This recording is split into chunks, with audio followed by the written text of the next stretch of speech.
A family would eat dinner every night at the dinner table, but they had set up a different table for the grandfather. The father and the children and the wife, they would take the food on the dinner table, and they would look at this grandfather who was very old, and he would try to eat the food with great difficulty as his hands would tremble. Sometimes the food would spill, sometimes the spoon would spill, sometimes even the plate would fall from his hand and it will crash.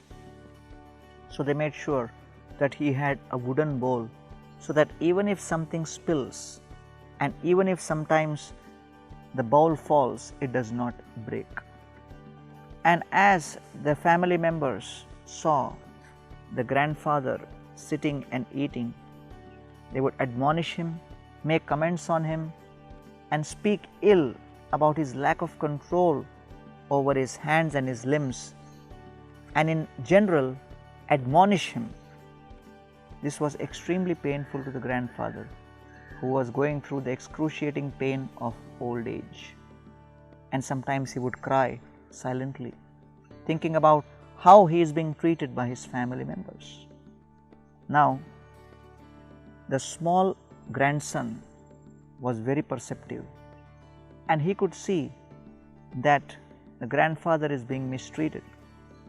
So one day he was sitting and playing with some pieces of wood. His father came to him and said, "Son, what are you doing? What are you creating? What are you doing with these wooden scraps?" And the small boy said, "Father, I am creating a wooden bowl." Father said, "Why?" And the son said, "Father, I am creating a wooden bowl so that you can utilize it when you are old. I am preparing it for you."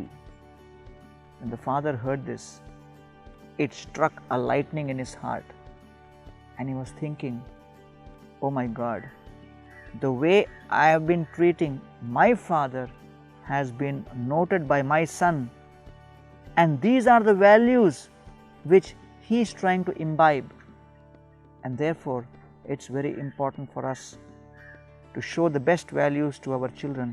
Thinking like this, the father called his own father, the grandfather, back to the main dinner table, and from that day onwards they treated the grandfather with great respect and dignity.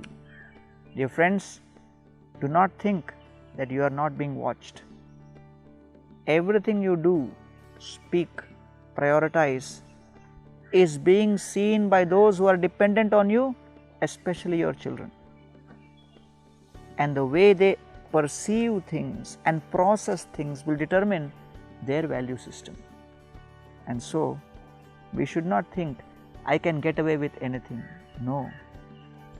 Each of us have a leadership role, and we have a responsibility of setting the right example for those who are dependent on us, especially our children. Therefore, please invest in the right values, right attitudes, right behaviors, so that your family gets the right direction. Titikshava karunika suhrda sarvadehinam ajatashatra shanta sadhavo sadhubhushanam. Bhagavatam describes the real ornaments are not those which we can purchase in the market. The real ornaments are the divine values and qualities like tolerance, compassion, friendliness towards all, and when we imbibe it, it leaves a positive effect on others.